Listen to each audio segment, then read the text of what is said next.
Inflation has moderated significantly over the last couple of years, leading many to ask if this is at all related to the cooling economy.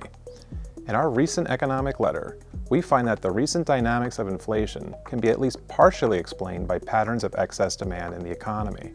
Generally, economies tend to experience high inflation when aggregate demand exceeds aggregate supply. There are many approaches to estimating this excess demand.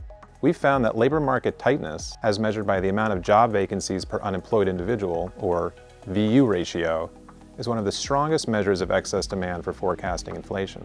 This measure becomes an even more effective tool when we add in job seekers outside the labor force, as well as workers looking to switch jobs, known as the vacancy-to-effective searchers ratio, or VS ratio.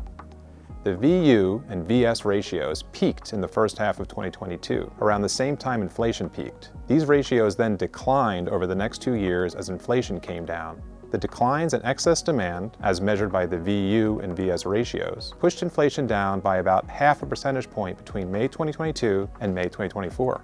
However, the most recent available data show that the VU and VS ratios remain well above their historical averages, implying strength in the labor market and elevated excess demand. Our estimation shows that excess demand was still contributing about half a percentage point to inflation as of September 2024. You can find more information on our measurements of excess demand and its impacts on inflation in our economic letter.